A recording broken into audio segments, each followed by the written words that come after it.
السلام علیکم ورحمۃ اللہ وبرکاتہ۔ 1 منٹ کے مدرسے سے سبق نمبر 16۔ نحمدہ ونصلی علی رسولہ الکریم۔ نمبر 1، ترجمہ اذکار نماز۔ الحمد، سب تعریفیں، للہ، اللہ کے لیے خاص ہیں، ربی، پالنے والا۔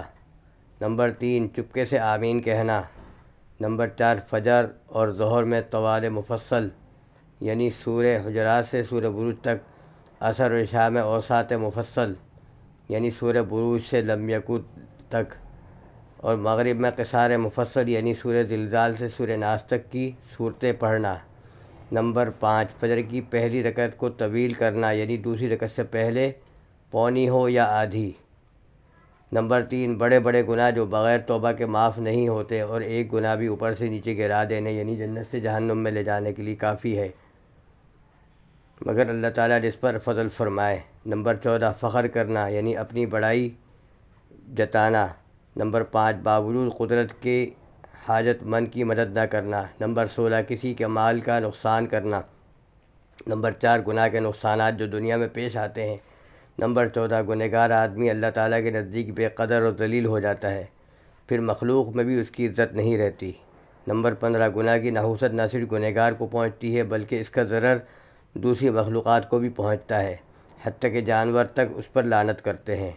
نمبر 16، گناہ کرنے سے عقل میں فتور اور کمی آ جاتی ہے، بلکہ گناہ کرنا خود کم عقلی کی دلیل ہے، کیونکہ اگر اس کی عقل ٹھکانے ہوتی تو ایسے صاحب قدرت اور دونوں جہاں کے مالک کی نافرمانی نہ کرتا، اور گناہ کی ذرا سی لذت پر دنیا اور آخرت کے منافع کو ضائع نہ کرتا۔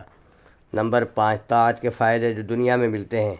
نمبر 14، بعض طاعت کا یہ اثر ہے کہ اگر کسی کام میں تردد ہو اور سمجھ میں نہ آتا ہو کیا کرنا بہتر ہوگا تو وہ تردد ختم ہو جاتا ہے، جیسے نماز استخارہ پڑھ کر دعا کرنے سے۔